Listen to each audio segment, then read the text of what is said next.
اعوذ باللہ من الشیطان الرجیم بسم اللہ الرحمن الرحیم۔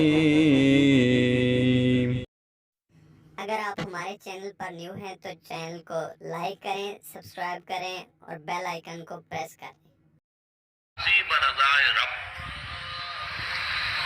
رب کی رضا پر راضی رہنا، یہ بات کہ جو بھی کچھ ہوا یا ہوگا وہ اس نے رب کے بغیر نہ ہوا ہے نہ ہو سکتا ہے۔ یہ تو ایمان کا منطقی تقاضا ہے۔ یہاں پتہ تک نہیں ہلتا جب تک کہ اللہ کی اجازت نہ ہو کسی کو۔ تو جو کچھ ہوا اللہ کی اجازت سے ہوا، جب تک کہ اللہ کی اجازت نہ ہو نہ ہوا ہے نہ ہو سکتا پر راضی رہنا ہے۔ یہ بات کہ جو بھی کچھ ہوا یا ہوگا وہ اس نے رب کے بغیر نہ ہوا ہے نہ ہو سکتا ہے۔ یہ تو ایمان کا منطقی تقاضا ہے۔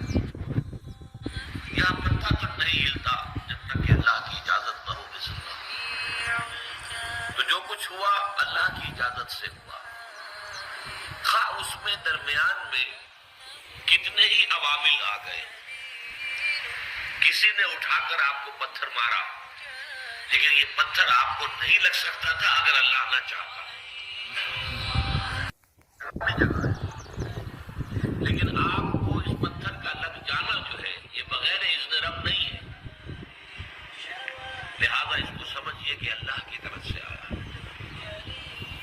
ایک اس میں لطیفہ بھی ہے کہ ایک درویش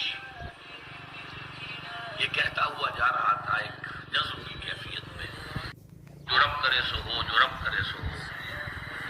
ایک شخص نے اٹھا کر اس کے سر میں پتھر میں مارا۔ اس نے پلٹ کر دیکھا تو شخص نے کہا مجھے کیا دیکھتے ہو، جو رب کرے سو ہو۔ اس درویش نے جواب دیا کہ یہ پتھر مجھے تو رب کے مارے ہی لگا ہے، لیکن میں دیکھ یہ رہا تھا کہ بیچ میں منہ کس کا کالا ہو گیا،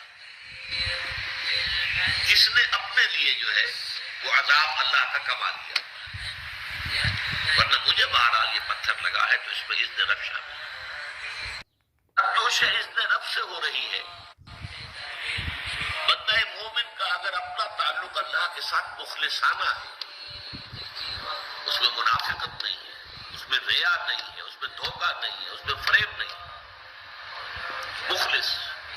مخلصین لہ الدین، تو اللہ تعالیٰ کا تعلق بھی اس کے ساتھ ریسیپروکیٹ کرتا ہے۔ اللہ تعالیٰ انا عند ظن عبدی بی، حضور یہ اللہ کا قول ہے حدیث قدسی میں کہ میرا بندہ میرے بارے میں جو کچھ گمان کرتا ہے میں وہی سلوک اس کے ساتھ کرتا ہوں۔ اللہ تعالیٰ بھی مخلص ہے۔ اللہ تعالیٰ کی مرضی کے بغیر کچھ نہیں ہو سکتا، تو یقیناً جو کچھ ہوا ہے اس میں میرے لیے خیر ہے، چاہے فوری طور پر مجھے ناگوار گزرا ہے، مجھے تکلیف ہوئی ہے، میرے لیے یہ شے جو ہے ناپسندیدہ ہے، لیکن انی لانگ رن مجھے یقین ہے کہ اس میں خیر ہے۔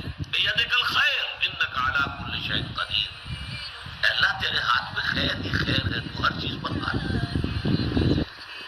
اچھا جو ہوگا وہ بھی اذن رب کے بغیر نہیں ہوگا، یہی تصور اس کے بارے میں ہونا ضروری ہے۔ اسی کا نتیجہ یہ نکلتا ہے جس کو قرآن مجید بار بار کہتا ہے، بار بار کہتا